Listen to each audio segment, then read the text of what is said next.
Saludos, muy buenas noches. Qué gustoso tenerles acá, queridos internautas. Agradeciéndoles una vez más por estar aquí presentes en esta noche, diciembre ya, felices fiestas de Navidad para todos ustedes y sus familias. Que Dios nos los bendiga siempre. En este día muy especial, hemos acordado traerles un video muy interesante, una charla con una persona de acrisolada honorabilidad, muy joven, pero con amplia experiencia en el tema. Vamos a hablar sobre un tema que a todos los ecuatorianos nos preocupa, en el sentido del monto y del tiempo. ¿A qué quiero decir? Es sobre el aumento del salario básico unificado, que hace días atrás la señora ministra de Trabajo, en rueda de prensa, dio a conocer que el aumento a partir del 1 de enero del salario básico unificado del trabajador general será de $10. Para esta noche hemos traído un invitado muy especial. Su nombre es José Gavilanes. Es economista, es el CEO de la compañía Ficont. Vamos a darle la bienvenida a José. ¿Qué Estimado tal? José, buenas noches. ¿Cómo estás? Buenas noches. Disculpa, Bien, que estaba teniendo un agradeciéndote, problema con no el te internet. preocupes, Discúlpame, en serio. agradeciéndote estar aquí con nosotros en este espacio en honor a tu tiempo. Le decía a nuestros queridos internautas que tú eres un CEO de Fincon. ¿Qué significa esta actividad, la empresa? ¿A qué se dedica, José? Gracias a ti, Hans, por invitarme. La verdad es que me hace bastante honor el permitir compartir con tu audiencia, tus seguidores. Bueno, Ficont es una empresa que se dedica al legal laboral porque se entiende que esto se hace en conjunto con, con ustedes, los abogados, pues no, que a veces hay litigios entre empleador, empleados y demás. Entonces, yo creo que el César, al César lo que es del César, pues no. Entonces, esos son los servicios que nosotros damos. También damos algo de servicios financieros. También hacemos capacitaciones al personal de cada una de nuestras empresas que están con nuestra cartera de clientes. Entonces, es un poco de todo lo que corresponde con asesoría empresarial, ¿no? Excelente, José. Éxitos en tu negocio. Sé que has ayudado a muchas empresas, muchos emprendedores ecuatorianos a salir adelante en sus negocios en temas contables y financieros. En esta ocasión, como le decía a nuestros queridos internautas, hemos creado este espacio justamente como conversatorio y siempre lo hacemos de forma legal. Y en esta ocasión te hemos dado el espacio para que nos puedas hablar un poco masticado, pongamos en esos términos para que la gente ciudadana pueda entender el alza salarial. Les decía, y como todos los ecuatorianos conocemos, a partir del 1 de enero de 2024 va a aumentar el salario básico unificado a $10. Este tema, aumento, ¿cómo tú lo tomas? ¿Algo significativo? ¿Algo muy paupérrimo? José. A ver, te comento, lo que pasa es que nosotros, los asesores tributarios contables, yo tengo en mi cartera de clientes empresas, no solo empresas, sino también personas naturales que se dedican a emprendimientos y otras que trabajan en relación de dependencia. Entiendes que ellos también deben de presentar su impuesto a la renta y en ocasiones su anexo de relación de dependencia. Pero hay que analizar desde las dos aristas. Para mí, dentro de la economía debe haber un equilibrio, algo que no perjudique al empleador para que no tenga, para que siga teniendo el incentivo de contratar bajo la vía legal a trabajadores y asimismo incentivar el buen vivir a los trabajadores. Este incremento, la verdad, yo lo noto como un incremento bastante tibio, por lo que también hay que medir el crecimiento económico, la expectativa de crecimiento económico que se va a tener para el 2024. Te cuento que ya el Banco Central del Ecuador sacó la expectativa de crecimiento de la economía. Para Ecuador va a ser el índice más bajo de los últimos años, va a ser de 0,8% el crecimiento que se va a tener en la economía. Entonces, desde ese punto de vista, tampoco se podía tomar a la ligera hacer un incremento del salario básico como en la mesa técnica que se sentó a discutir lo pedían. Algunos pedían que se incremente a $500. Y recordemos que nuestro empleo pleno o empleo adecuado de los 8 millones que son las personas que hoy por hoy están siendo económicamente activas, solo el 35% tiene un empleo pleno, un empleo adecuado. Entonces nosotros lo que queremos es que ese otro 65% que no tiene un empleo pleno, un empleo adecuado para cubrir todas sus necesidades y para tener una vida digna y pueda tener un desarrollo económico estable, hay que darles incentivos a las empresas para que puedan hacer ese tipo de contrataciones a todas estas personas que no tienen un empleo pleno. Y me parece súper chévere, hoy ya se salió el registro oficial de la ley de eficiencia tributaria, eficiencia económica y generación de empleo, que da por ahí unos incentivos a las empresas para que contraten a ciertos tipos de trabajadores. Eso lo vamos a hablar más adelante. Sí, increíble. Hoy la Asamblea, o ayer, ¿no?, aprobaron con voto de mayoría esta nueva ley. Hay temas de hecho, ayer la aprobaron y hoy ya salió el registro oficial. Cuando ya sale el registro oficial, ya ahí va todo, ¿no? Qué bueno. Pues ahí entrando a la materia, este aumento de $10, ¿tú crees en tu experiencia por qué el gobierno solo tomó este valor, $10? Ya que las personas ecuatorianas pensábamos que iba a seguir la línea del anterior gobierno. Todo el mundo lo decía en las redes.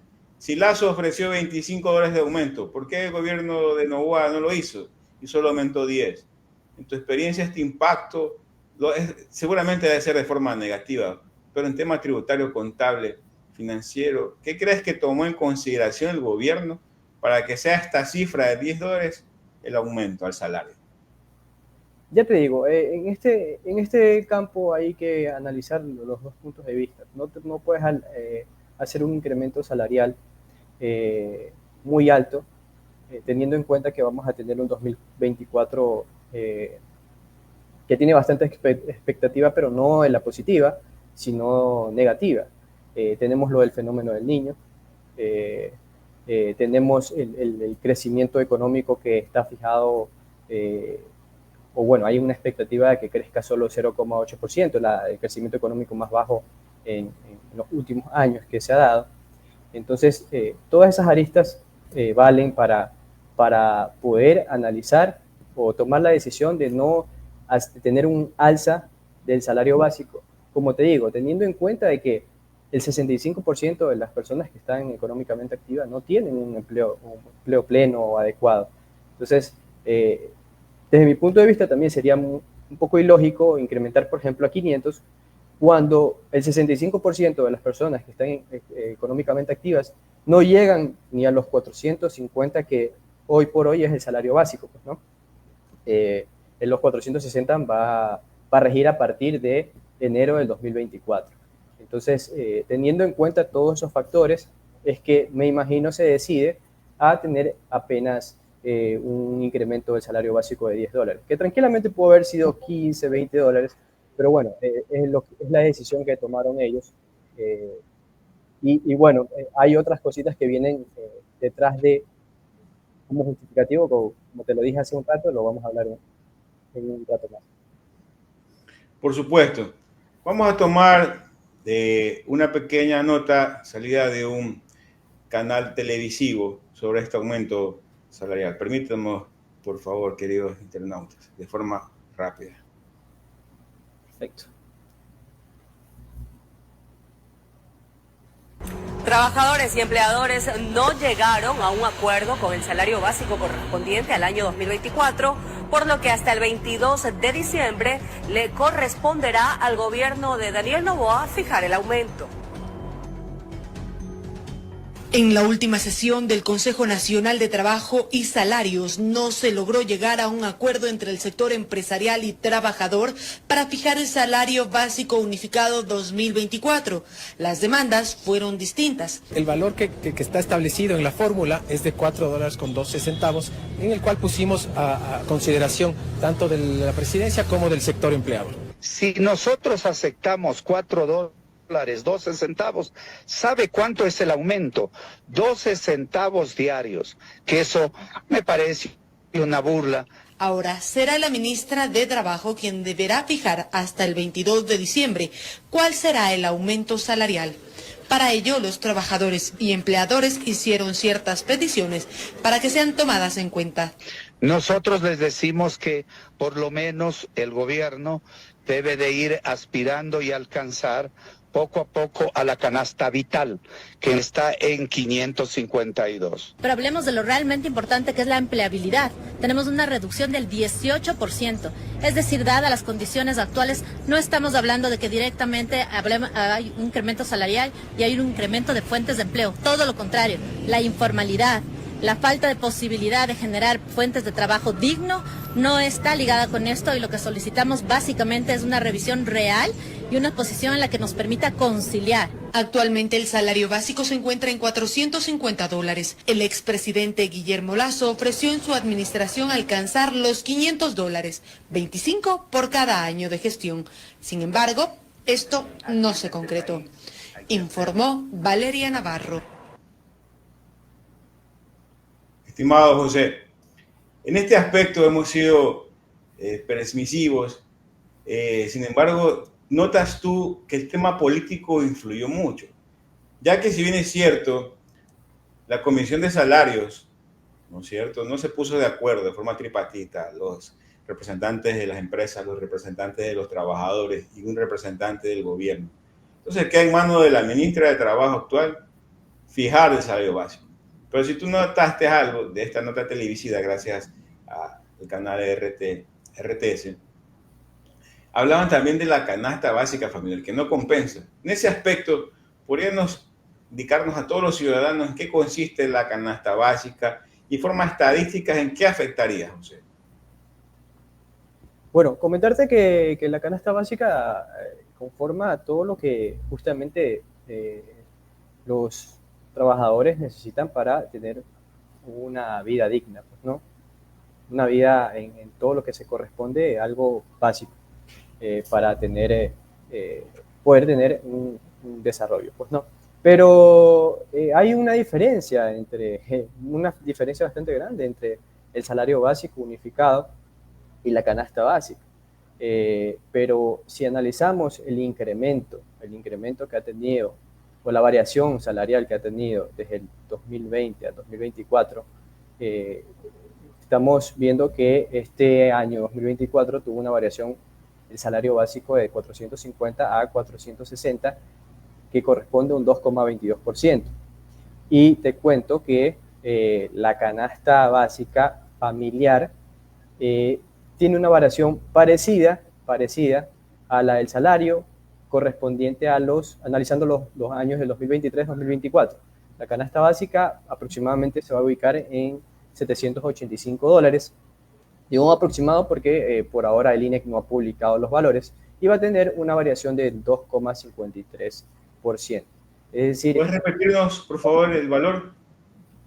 De 2,53%. Esa va a ser la variación de la canasta básica del 2024 en correspondencia o haciendo un análisis del 2023-2024, ¿no? Y esto es un aumento de la canasta básica. Exactamente, va a aumentar. ¿En dólares? En dólares son $20 aproximadamente que se va a incrementar la canasta básica. ¿Cuánto sería más o menos para entender? 785 aproximadamente. Aproximadamente. Exactamente, 785. Y como te decía, por eso a mí me parece el incremento de $10 algo un poco tibio, porque sí pudo haber sido entre 465 470 el incremento. Esto no va a impedir tampoco, o va a repercutir tampoco que el empresario no quiera contratar o no quiera poner en empleo pleno, empleo adecuado a sus trabajadores. De hecho, en los últimos años hemos tenido un incremento de $25 por año, y al contrario, ha incrementado levemente el empleo pleno, pero lo que se requiere o lo que se necesita, como te decía hace un rato, es que todas esas personas que no tienen un empleo pleno, un empleo adecuado, pasen a tenerlo. Y para eso se necesitan incentivos, y no solo incentivos, sino que hay que también ligar las cosas como son, económicamente hablando. hay que tener un crecimiento económico, hay que tener un crecimiento económico y hay que fijarse que este año 2024 la expectativa es baja en comparación a los años anteriores. Entonces, si no hay producción, si no hay un incremento en la producción de tanto de bienes y servicios que se dan a nivel nacional, no va a haber mayor empleo. Entonces, eso ahí va a estar, tiene que estar ligado. Esas dos variables tienen que estar ligadas, el crecimiento económico con el incremento del empleo pleno. Y para eso también se necesita ayuda del Ministerio de Trabajo para el tema del control, vigilancia de que los derechos de los trabajadores se cumplan, porque todos sabemos que también hay mucha informalidad en el trabajo, mucha ilegalidad en ocasiones, porque hacen que los trabajadores, inclusive en ocasiones, simplemente pasen factura para pagar los honorarios, cuando nosotros sabemos que eso no corresponde o no es lo legal. No, hay que darle los derechos que necesita cada uno de los trabajadores. Correcto. En ese aspecto, estimado José, también tomó en consideración que este tema de la facturación es muy común en el Ecuador. ¿A qué quiero llegar? El empresario, el empleado, el emprendedor, ve solamente con su capital, sea pequeño, mediano o grande, montar un negocio. Entonces, teme muchas cosas. Primero, lo que todos los ecuatorianos vivimos a diario, las vacunas. Quedarme sin lo poco que tengo, lo poco que invierto. Segundo, todo tipo de pagos en cuanto a trámites, permisos, planillas, IES, Ministerio del Trabajo, cumplimientos con el SRI, etc. Se me genera un tema bastante alto en cuanto a gastos. Entonces tengo una nómina, puede ser de 2, 3 o 5, 10 personas, y empiezo por desconocimiento, quiero llegar a entender que es así. No afiliarles el primer día, tener un tema de irregularidad en la contratación. Y para evitar justamente todos estos gastos, le dicen, facturas, dame una nota de venta, que te voy a afiliar después. Y viene el tema irregular en la contratación, lo cual es penado, tú lo conoces muy bien. Claro. Pero en tema financiero tributario, el SRI, si detecta este tipo de anomalías, ¿qué puede hacer usted? A ver, te comento que esto, bueno, el SRI lo que se encarga es verificar que los documentos tributarios tengan validez y que se haya dado la transacción. Más bien yo creería que aquí quien debe de, como te decía hace un rato, quien debe de regular ese tipo de situaciones es el Ministerio de Trabajo. Y yo creo que el Ministerio de Trabajo en ocasiones en esa parte sí le falta un poco de control, teniendo en cuenta la informalidad de muchos trabajos que en ocasiones, como te digo, no cumplen los derechos de los trabajadores. Y vale la acotación que tú hiciste con el tema de los costos, los gastos que se tiene por el tema de los empleadores a los trabajadores. Y te comento que en el 2023, con el sueldo de 450, el costo por trabajador, teniendo en cuenta o teniendo como base el salario básico, el costo por trabajador, el costo real por trabajador o gasto real por trabajador, no es de 450. Recuerda que ahí, dentro de todo, beneficios sociales, aporte patronal, en los beneficios sociales están 13º, 14º, pago de vacaciones, fondo de reserva, y el costo total por trabajador es de 635,93 en este año del 2023. Con el incremento de $10, con el incremento salarial de $10, ya no es de 635,93, sino de 650,6 centavos el costo por trabajador. Y es bueno lo que tú aportas porque a veces también la carga laboral es alta, teniendo en cuenta de que, por ejemplo, si es que a veces ya no quiero contar con un trabajador, quiero despedirlo por A o B motivo, también hay indemnizaciones que hay que cancelar. No solo eso corresponde a la carga tributaria, sino que también hay que pagar un 15% de participación a trabajadores. De hecho, pocos países de Latinoamérica tienen ese esa repartición de utilidades. Normalmente las utilidades van para los accionistas, los dividendos van para los accionistas. En este caso, José, ¿de cuánto es el valor que dijiste, 600, el que le cuesta al empleador mantener un trabajador? en el 2024 va a ser de 650 con 6 centavos. Con 6 centavos. Gracias, Es José, decir, adelante. le va a costar 14 dólares con 13 centavos más que lo que le costaba en el año 2023, ¿no? A ver, tenemos que va a ser de 650 dólares Con 6 centavos. con 6 centavos. Gracias, José. Sí, Continúa, por favor. y que quizás a veces la gente dice, no, pues se paga nomás el 450. No, hay otros costos, otros rubros considerables. otros rubros que se tienen que considerar. Y aquí no estoy poniendo el tema de las indemnizaciones, que obviamente hay empresas que van provisionando esos valores para en este caso, poder, al momento de que el trabajador ya deja de participar en la empresa o ser trabajador de la empresa, hay que cancelar y hay que cubrir esos valores porque está en la ley, no se lo puede obviar, ¿no? Y el tema de la aportación al seguro social también, ¿no? A pesar de que los trabajadores pensamos en este sentido. Mi sueldo es de 450 dólares. ¿Por qué me descuentan de ese valor el IES si yo tengo que recibir 450? Entonces es importante que también haya el diálogo, que al momento de contratarle sepa que de ese valor total hay que descontarle por ley el 9.45 que va al seguro social. Muchos trabajadores no lo entienden. En ese sentido, también no se comprende por desconocimiento que el empleador de su bolsillo aparte, como tú lo dices, tiene que aportar el 11.15%, ¿verdad? Para también el seguro social. Incluyendo el valor de ese CAP, que es el 1%. A ver, no solo es el trabajador que aporta para su seguro social, sino que también el empleador. Y por eso yo creo que inclusive a veces se le debe exigir un poco más al Instituto Ecuatoriano de Seguridad Social, al IES, porque del sueldo que gana cada uno de los trabajadores, no solo es el aporte del trabajador, que en este caso a veces, como tú dices, el trabajador no le gusta que le estén descontando de su sueldo, porque quiere recibir su sueldo neto. Pero lo que pasa es que la ley te obliga a que tú debas de retener ese valor, y no es que el empleador se lo coge, sino que tiene que pagar las planillas de IES que mes a mes se las paga hasta el 15 de cada mes. Pues no, pero no solo es el 9,45%, sino que también es el 12,15%. Es decir, sumado esos dos valores, estamos hablando del 21,60% del sueldo del trabajador. Hablando en tema de salario básico, estamos hablando de casi 97 dólares, aproximadamente 95 dólares, 97 dólares, que aporta mensualmente el trabajador al IES.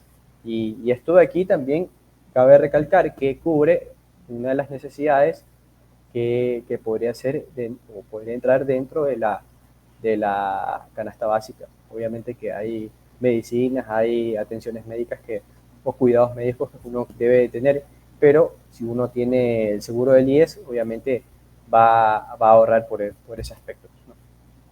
Correcto.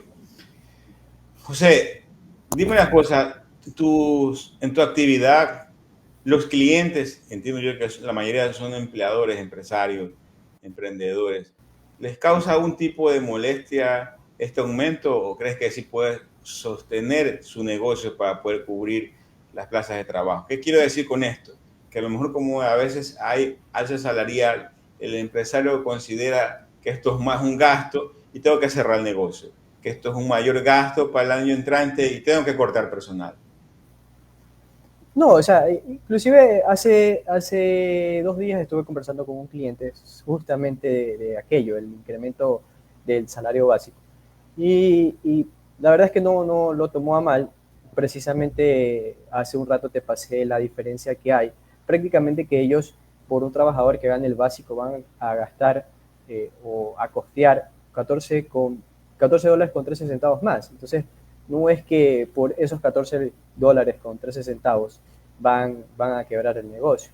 De hecho, el incremento que se está dando o la variación que se está teniendo en un año u otro es el 2,22%. Y si nos vamos al tema financiero, una compañía siempre aspira cada año tener un incremento en sus utilidades o en sus ventas de un 5%. Entonces, si el salario te incrementa el 2,22% con respecto al año anterior, no creo que sea mayor problema para sostener tu nómina o para poder contratar a nuevos trabajadores y que se unan a tu nómina. Entonces, por eso te decía hace un rato que me parece un incremento bastante tibio, pudo haber sido tranquilamente de 15 a 20 dólares, un valor razonable. Hay otras personas que querían de 500, pero ahí sí me pareció un poco ilógico porque recordemos, como te decía, que hay un 65% de personas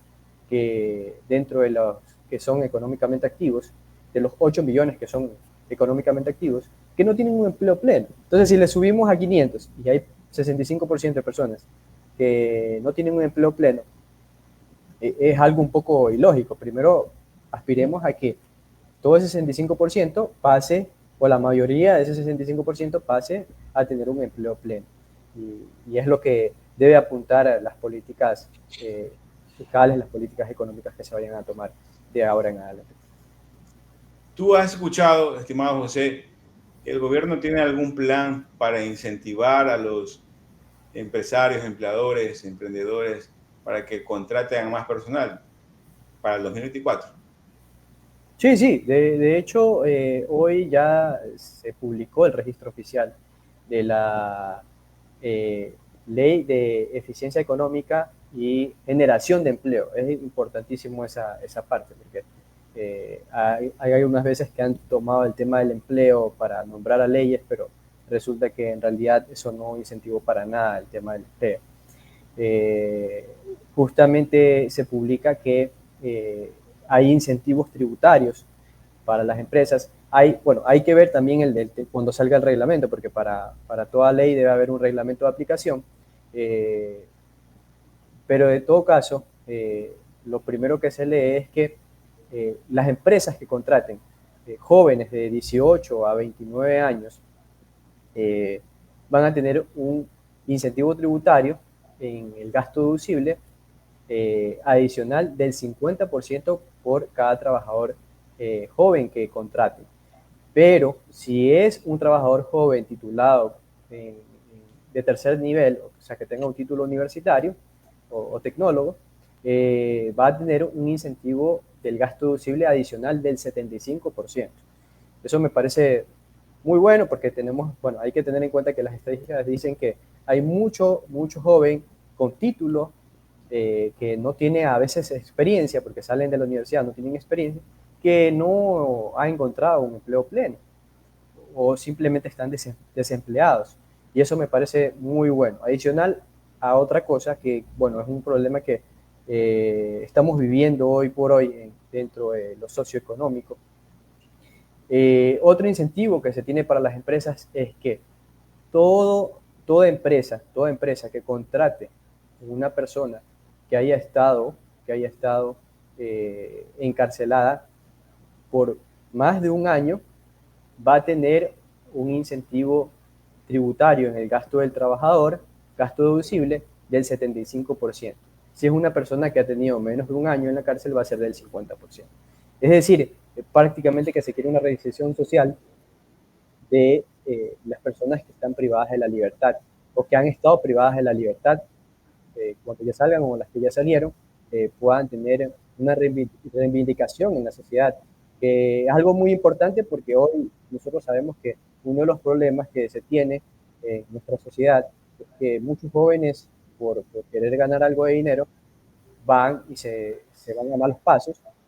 Y resulta todo este problema que nosotros estamos teniendo de delincuencia organizada, de vacunas, como hace un rato tú lo mencionabas. Eso inclusive influye en que de pronto el empleador tenga un gasto adicional, porque si yo quiero mantener mi negocio, tengo que pagar una vacuna de 400, de $1,000, y eso es un gasto adicional que quizás no me permite tener otro colaborador más, otro empleado en mi nómina, y son problemas que influyen. Entonces, estos incentivos tributarios me parecen muy buenos, muy chéveres para que los jóvenes que están titulados o que no están titulados puedan tener un empleo pleno. Adicional también las personas que han estado privadas de la libertad tengan una reinserción social y puedan cambiar su estilo de vida y su cultura, sus costumbres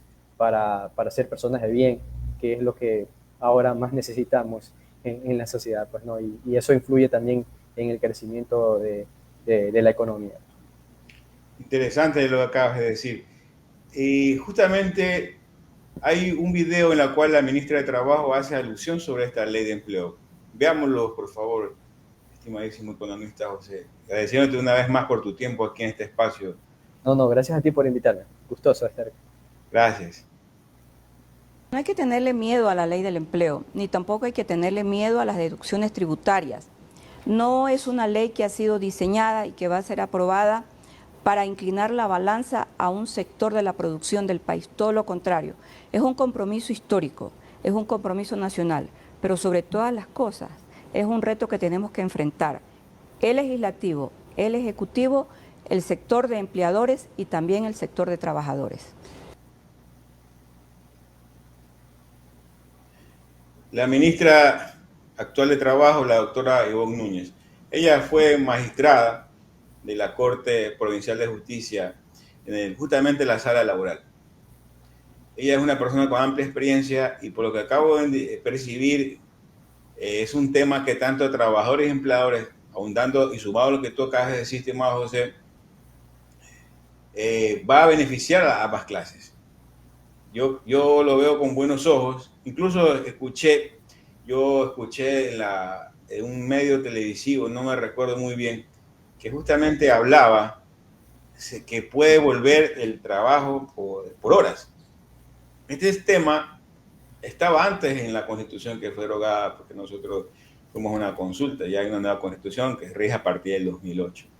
Pero anteriormente se establecía la posibilidad de que los trabajadores puedan laborar 2 horas, 3 horas, el trabajo por horas, y sobre ese valor se contrataban, estaba afiliado al Seguro Social. Sin embargo, en los países más desarrollados, industrializados, este tipo de contratación yo creo que es viable. ¿Por qué? Yo me recuerdo hace muchos años, existía la posibilidad de que puedas tú optar por un empleo. Pongamos en este caso un patio de comidas, McDonald's, Burger King. Entonces ese trabajador joven trabajaba 2 horas, 3 horas y después estaba afiliado, ganaba por ese tiempo efectivo elaborado y luego se iba al McDonald's, se iba al KFC, etcétera, y tenía 2, 3 empleos, lo que permitía a ese joven poder estudiar. Entonces esa persona está tranquila. Y el asunto que yo veo más allá de aquello es que no había el control, porque decían, bueno, este contrato no permitía, el empleador tenía la costumbre que al llegar al año no lo renovaba. Entonces no permitía que en efecto puedas ganar fondos de reserva, utilidades, vacaciones. Y eso hacía de que la clase trabajadora a través de sus dirigentes sindicales indicaba que había una explotación laboral. Entonces vino el gobierno que no quiero nombrar y propuso una asamblea constituyente y los ecuatorianos dijeron que sí. Entonces, para poder volver al trabajo por horas, debería haber también una nueva constitución. ¿O será que políticamente a través de una ley vayan a poder viabilizar aquello? En ese aspecto, los empresarios también verían con buenos ojos eso. Más sin embargo, cualquier tipo de contratación, sugiero yo, sea regulado. Sea contrato por horas, cualquier otro tipo. Porque imagínate, José, la ley orgánica de apoyo humanitario, que sigue vigente. Y en ella está el contrato especial emergente, que sigue vigente. No ha sido derogado, no es que la asamblea anterior, el gobierno anterior lo echó abajo, no, sigue vigente. Lo que se espera es que el año entrante, de forma, la asamblea dé un paso a costado a esa ley, es decir, se la derogue, ya para que esas personas trabajadoras que tienen vigente su contrato especial emergente ya opten por una estabilidad. Pero bueno, también se escuchó por ahí que el tema del contrato a plazo fijo era bueno y que puede volver. Entonces, yo percibo de parte de la ministra que no le tengamos miedo a estos temas. Entonces, es lo que creo que el mensaje por ahí viene. ¿Cómo la ves tú, estimado José? La verdad es que sí, esto del contrato especial emergente es muy parecido al que antes era llamado contrato a plazo fijo, ¿no? Que justamente tiene duración un año y, bueno, el contrato a plazo fijo automáticamente se renovaba y se convertía en indefinido, ¿no? Pero sí, me parece un tipo de contrato, el contrato especial emergente, muy útil, sobre todo para estas épocas que obviamente sabemos que el empleador hoy por hoy, si es un emprendedor y pone un negocio nuevo, tiene muchísimo riesgo de que te roben, riesgo de que simplemente caigan vacunadores y te hagan pagar vacunas. Entonces es muy bueno esto del contrato especial emergente, que obviamente tuvo su nacimiento en la época de la pandemia. Entonces, como habían constantemente este tema de que nos volvíamos todos a la casa, después podíamos salir, y que había este tema del toque de queda, estados de excepción. Entonces, me parece muy bueno a esta época que siga el contrato especial emergente, porque esto da cabida para todos los problemas socioeconómicos que estamos teniendo, y sobre todo para no solo velar el bien del trabajador, porque hay empresas como hace un rato comentábamos, que si no tuvieran este tipo de contratos como el especial emergente o como el de plazo fijo, que ojalá regrese, no, quizás no darían un empleo pleno o adecuado. Te dijeran, ¿sabes qué? Pásame una factura y con eso yo sustento el gasto que estoy teniendo contigo, y quizás ahí no paguen beneficios sociales, no paguen los derechos que tiene el trabajador con el seguro al IES y demás. Entonces, estos contratos permiten que el empleado y el empleador se sientan algo seguros. Y ya cuando pase el año, que es como constaba el de plazo fijo, que cuando pase el año se convierte en indefinido, porque ya se supone que si tú pasas el año, ya eres prácticamente un empleado de confianza, y bueno, ahí cuando el empleador decida rescindir de tus servicios, obviamente te va a pagar la indemnización como corresponde, o si es que tú quieres buscar un mejor trabajo, te van a pagar la indemnización que corresponde, ¿no? Pero yo lo veo con buenos ojos este tipo de contratos, porque como te decía, no hay solo que mirar del lado del trabajador, que en algún momento se sentía así. O sea, cuando se eliminó el contrato a plazo fijo, se sentía que solo se miraba por el empleado y no por el empleador. Entonces, como te decía hace un rato, también hay que tener un equilibrio para que las dos partes vayan escalando y vayan progresando según sus expectativas, ¿no? Porque igual, de todas formas, el que corre realmente el riesgo en ocasiones también es el empleador, como los emprendimientos que pone en riesgo su capital y demás. Entonces, es bastante bueno este tipo de contratos. Sí, José, yo también me sumo a que esta contratación vuelva. No porque exista una precarización de la relación laboral, no porque exista ley expresa que lo prohíbe. Muchas veces este tipo de contratación debe ser regulado por parte de la autoridad, que viene a ser el Ministerio del Trabajo. Pero muchas veces permite este tema ver si tú eres un buen trabajador, si eres una buena trabajadora, si mereces pasar a una segunda oportunidad, que es tengas un plazo ya indefinido. No con esto quiero decir que estoy en contra de los temas de los trabajadores, porque así como hay trabajadores buenos, hay trabajadores malos. Entonces, ¿qué hace el empresario? Me tengo que necesariamente y obligadamente contratarte de forma indefinida, porque la contratación típica actual es el contrato indefinido, pero con la cláusula probatoria de 90 días. Entonces, yo tengo que ver que en esos 90 días eres bueno o malo para no darte más trabajo. Entonces, yo tengo cómo ampliar esa posibilidad de mantenerte en mi nómina por un año, y ahí sí realmente ver si efectivamente con la valoración del puesto, los méritos que has tenido, con las sanciones que hayas pasado, lo que sea, darte esa oportunidad de que seas estable en la empresa. Y en ese momento, decir también que se preocupe por el trabajador, que haya una reforma a la ley y que pueda ganar fondos de reserva, que pueda ganar antigüedad y por qué no utilidades. Todos estos temas, yo creo que siendo una buena reforma es viable y positivo. Repito, no que estoy en contra de la clase trabajadora, pero en los países civilizados, tú conoces, José, se permite este tipo de situaciones y están bien. José, en el tema que topaste antes sobre con la nueva ley del empleo, esto va a venir por el Ejecutivo, seguramente va a dar el veto a favor y va a ser ley hasta que ya se entre en vigencia por medio del registro oficial. Pero tú topaste un tema muy importante que también secundo lo que tú dijiste. A estas personas que estuvieron privadas de libertad, darles una segunda oportunidad para que puedan reinsertarse en la sociedad y, ¿por qué no dar apoyo a las empresas a través de su experiencia?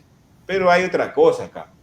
Nosotros, por el tema que vivimos actualmente delincuencial, ya vemos que una persona está tatuada y no le queremos dar esa oportunidad. Entonces, yo siento que ahí podría haber un tipo de discriminación. Que tener un tatuaje no significa que te voy a negar la posibilidad de que puedas esperar. Pero si contablemente o tributariamente el gobierno me está diciendo que voy a darte un incentivo para que si contratas a este tipo de personal, puedas de forma tributaria compensar. Yo veo con buenos ojos también aquello, pero en la práctica se dará, no lo sé.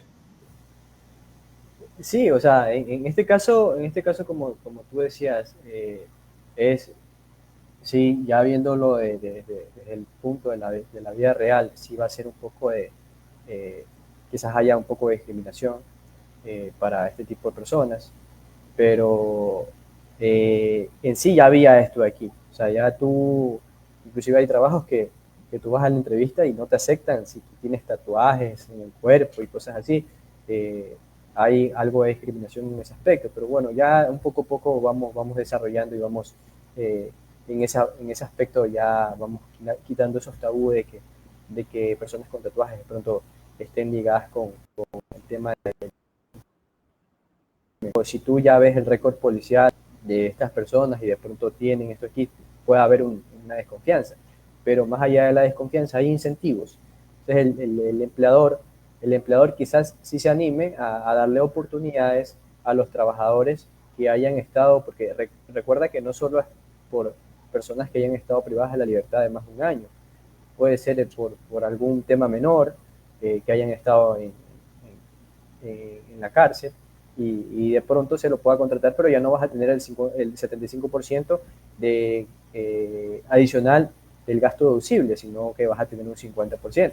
Pero igual hay un incentivo para poder darles oportunidades a estas personas. Y hay muchas personas que también, en muchos casos, que bueno, eso es difícil de saber, pero en muchos casos han estado de forma injusta en la cárcel, que quizás han tenido una mala defensa y demás. Entonces, me parece muy bueno, sobre todo para atacar el tema de la inseguridad, porque recordemos que hay muchas personas que no justifico para nada, pero hay muchas personas que toman la decisión de irse por el lado del crimen porque no tienen otra alternativa o no tienen otro tipo de oportunidades. Entonces, quizás toman esta decisión de irse por el lado del crimen y esto da posibilidad, sobre todo estos incentivos para jóvenes, que son los que normalmente estas bandas reclutan para poder delinquir, los jóvenes puedan ser también contratados, no solo los que son profesionales, sino los no profesionales que también van a tener un incentivo del 50% al gasto deducible adicional. Entonces es muy importante esto de aquí, me parece bastante lógico, sobre todo por el nombre de la ley, pues, ¿no? Ley de Eficiencia Económica y Generación de Empleo. Entonces, me parece bastante lógico. Creo que de los últimos 3 presidentes, creo que esta ley, la verdad me parece un poco más lógica a las últimas reformas de leyes que se han dado con los anteriores presidentes, que inclusive a veces tributariamente atentaron a principios que se estipulan en el Código Tributario. Algo que sí creo que quedó pendiente es el tema de la eliminación del régimen RIMPE, que para mí me parece algo que atenta contra un principio tributario como es la progresividad, pero bueno, eso ya es otro tema, otro cantar. Perdón, decías que se va a eliminar el RIMPE. No. Creo que quedó pendiente aquello. Creo que quedó pendiente aquello para que la ley pueda ser un poco bastante completa. Porque la verdad es que sí me pareció bastante lógica esta ley. Y bueno, la estoy leyendo porque hoy justamente salió el registro oficial, entonces hay que estudiarla bien y hay que esperar también que salga el reglamento de aplicación de la ley. Perfecto. Estimado José, yo quisiera agradecerte por estar acá en este espacio. Ha sido muy ilustrativo.